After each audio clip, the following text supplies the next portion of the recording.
El estelionato está previsto en el artículo 173, inciso 9 del Código Penal, que dice que castiga al que vendiere o grabare como bienes libres los que fueren litigiosos o estuvieren embargados o grabados. Y también el que vendiere, grabare o arrendare como propios bienes ajenos.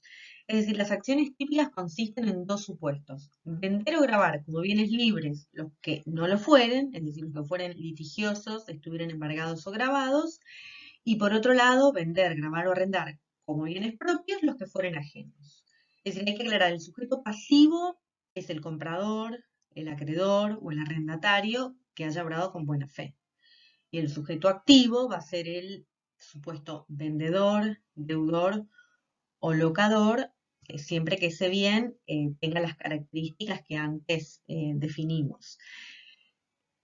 ¿Cuáles son los verbos típicos? Como dijimos, es vender. ¿Qué es vender? Es transferir la propiedad de una cosa a otro mediante las formalidades que exige la ley a través de un precio. Es decir, se trata de un elemento normativo. Vamos a ver que esta figura tiene muchos elementos normativos, entonces tenemos que recurrir al Código Civil y Comercial para ver qué es. Entonces, vender, venta, va a ser en los términos que describe el Código Civil, que es transferir la propiedad de una cosa a cambio de un precio. ¿Qué es grabar? Bueno, grabar constituye un derecho real de garantía, es decir, constituir una prenda, una hipoteca o una anticresis. No constituyen esta categoría los que recaen sobre la persona, por ejemplo, la inhibición general de bienes. Arrendar, bueno, arrendamiento, también tenemos que recurrir al Código Civil y Comercial, que es conceder el uso y goce de una cosa por un precio determinado. Antes, este artículo también tenía como verbo típico permutar, la permuta. Luego se sacó, con lo cual la permuta tenemos que excluirla de este delito. Eh, Después dice bienes. ¿Qué es un bien? Bueno, es una cosa mueble o inmueble en los términos que describe el Código Civil y Comercial. Y estos bienes tienen que ser ajenos, es decir, vender como propio lo que es ajeno. ¿Qué es ajeno? Bueno, un dominio que corresponde a otra persona. Pero tenemos que tener en cuenta que no es solamente si el dominio corresponde a otra persona, sino también cuando el dominio es parcial porque existe un condominio o una comunidad hereditaria. Es decir, si yo vendo como propio, como totalmente propio un bien, cuando en realidad lo que tengo solamente es una porción, porque se trata de un condominio o de una comunidad hereditaria, en ese caso también voy a cometer el delito porque estoy realizando un acto que es contrario a la ley, diciendo que un inmueble o inmueble es completamente mío, cuando en realidad yo tengo solamente la copropiedad de ese bien. ¿Qué más dice? Que fuera litigioso. ¿Qué es litigioso? Bueno, que al momento del hecho haya una litis judicial, una controversia judicial, no solo sobre el dominio, sino también sobre la existencia de un gravamen, de un embargo, es decir, también sobre la condición de libre o grabado de ese bien. Em, y por supuesto es un delito doloso, exige dolo. Una cosa que les quería aclarar es que tal vez si van a la doctrina, van a encontrar que en cuanto al verbo típico venta, muchos se preguntan si vender también incluye firmar un boleto de compraventa. Y como siempre pasa en derecho, la mitad de la doctrina opina una cosa y la otra mitad otra. Es decir, hay muchos que dicen, bueno, pero vender, si yo firmo un boleto de compraventa, yo ya estoy asumiendo todas las obligaciones de lo que implica vender. Entonces incluyen a la firma de un boleto de compraventa dentro de esta figura. Es decir, si yo firmo un boleto de compraventa del bien y luego lo vuelvo a vender, o ese bien sobre el cual firmé el boleto de compraventa tiene alguna de estas características, dicen que estaríamos cometiendo este delito. Otra parte de la doctrina, en cambio, exigiendo un estricto cumplimiento del principio de legalidad, dice: vender no es firmar un boleto de compraventa, vender es transferir la propiedad. Entonces, cuando hay un boleto de compraventa, no lo incluyen o no lo encuadran en este delito. Yo creo que es mejor ser estrictos en cuanto al principio de legalidad, y de hecho por eso en su momento se legisló el artículo 11, que es el que tornara imposible en cierto litigioso el derecho sobre un bien o el cumplimiento de condiciones pactadas, que es el desbaratamiento de derechos acordados.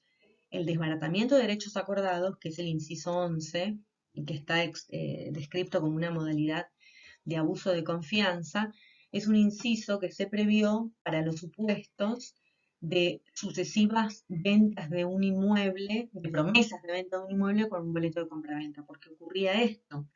La persona firmaba varios boletos de compraventa, se hacía de la seña de ese 20 o 30% y vendía el mismo inmueble, prometía vender el mismo inmueble varias veces. Entonces, el inciso 11 se previó para esos supuestos, con lo cual yo me inclinaría a pensar que el inciso 9 no está previsto para los supuestos de boleto de compraventa, sino para los casos de venta propiamente dicho. Porque, repito, siempre tenemos que regirnos por los principios constitucionales y el principio de legalidad exige que seamos, siempre tener un criterio restrictivo a la hora de interpretar eh, un verbo o cualquier palabra de los tipos penales.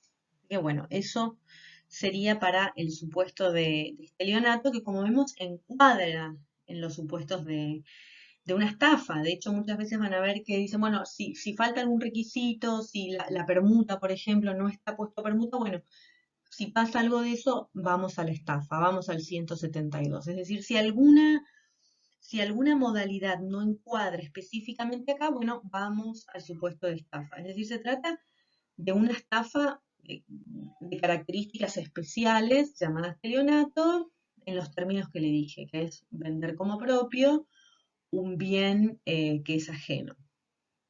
Pero por supuesto tiene que haber, es decir, este ejemplo de esto de fingir que un bien es propio, cuando en realidad no lo es, tiene que tener estas características del dolo y del fraude. Tiene que hacer las veces de ardido engaño. Es un ejemplo de ardido engaño.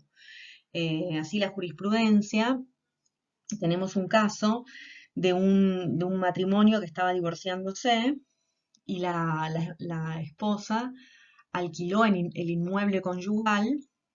Entonces el ex marido, que todavía estaba en proceso de divorcio, le hizo una denuncia por estelionato.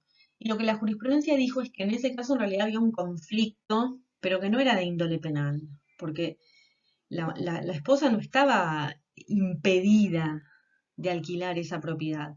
Y en todo caso será un tema de ellos, de reclamarle los cánones locativos, de exigirle la rendición de cuentas, lo que no se había acreditado en la causa, con lo cual tampoco había lugar para otra figura delictiva.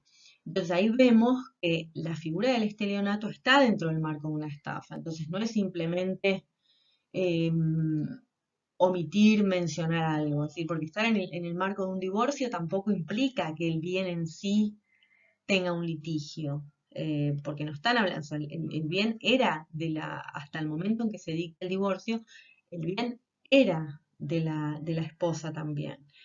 Entonces, para que vean que no cualquier cosa va a constituir un delito en los términos del artículo 173. Es decir, no cualquier conflicto que se dé sobre un contrato va a terminar siendo materia penal. Tenemos que tener el dolo, por supuesto, y que sea una conducta engañosa o ardidosa. No necesariamente que haya que haber una acción o una puesta en escena. El silencio, cuando hay que decir algo, el silencio calificado puede dar lugar a esta figura, pero no siempre va a ser así. Hay que dividir o separar lo que es un incumplimiento de contrato de lo que es un delito, una defraudación.